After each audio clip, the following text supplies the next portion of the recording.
ప్రపంచ ఆర్థిక పరిస్థితి ఎలా ఉందో గమనించారా? బయట దేశాల్లో జరుగుతున్న యుద్ధాలు, మన ఇళ్లలో ఖర్చులు ఇవి రెండూ కలిసిపోతున్నాయి. ప్రస్తుతం వరల్డ్ బ్యాంక్ అంచనాల ప్రకారం భారత్ 2027 నాటికి సుమారు 6.6% వృద్ధి సాధించే అవకాశం ఉంది. వినడానికి ఇది మంచి వార్తలు అనిపించినా దాని వెనుక పెద్ద ప్రమాదం కూడా ఉంది. అదేంటంటే మధ్యప్రాచ్యంలో ఉద్రిక్త పరిస్థితులు. అక్కడ పరిస్థితులు కఠినంగా మారితే చమురు ధరలు ఒక్కసారిగా పెరిగే అవకాశం ఉంది. భారత్ లాంటి దేశం చమురు దిగుమతులపై ఎక్కువగా ఆధారపడుతుంది. కాబట్టి చమురు ధరలు పెరిగితే రవాణా ఖర్చులు పెరుగుతాయి. దాంతో కూరగాయల నుంచి ఇంధనం వరకు అన్ని ధరలు పెరిగే పరిస్థితి వస్తుంది. ఇది నేరుగా మన జేబుపై ప్రభావం చూపుతుంది.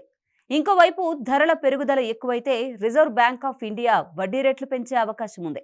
అప్పుడు అప్పులు ఖరీదవుతాయి, నెలసరి చెల్లింపులు పెరుగుతాయి. అంటే ఒక చిన్న అంతర్జాతీయ సమస్య కూడా మన రోజువారీ జీవితాన్ని ఎంతగా ప్రభావితం చేస్తుందో అర్థమవుతుంది. మొత్తానికి భారత్ వృద్ధి బలంగా ఉన్నా బయట ప్రపంచంలో జరిగే మార్పులు మన ఆర్థిక వ్యవస్థపై నీడలా ఉంటున్నాయి. ఇప్పుడు ప్రపంచం మొత్తం ఒకటిగా కలిసిపోయిన వ్యవస్థలా మారింది. ఒక్కచోట సమస్య వస్తే దాని ప్రభావం మన దగ్గర కూడా కనిపిస్తుంది.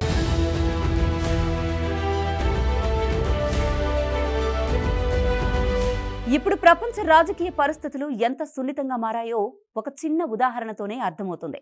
మధ్యప్రాచ్యంలో పెరుగుతున్న ఉద్రిక్తతల కారణంగా భారత్లో జరగాల్సిన గ్లోబల్ స్టీల్ కాన్ఫరెన్స్ ను వాయిదా వేశారు.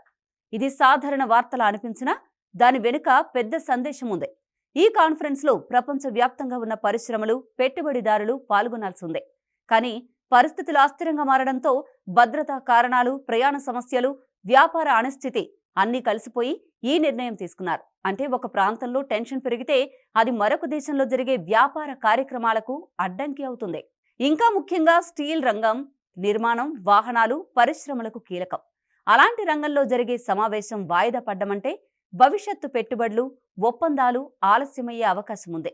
మొత్తానికి మధ్యప్రాచ్యంలో ఉన్న ఉద్రిక్తతలు కేవలం ఆ ప్రాంతానికే పరిమితం కావడం లేదు.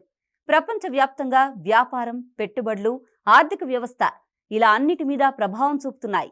ఇప్పుడు ప్రపంచం ఒకదానితో ఒకటి బలంగా అనుసంధానమై ఉందని ఇది మరోసారి నిరూపిస్తోంది.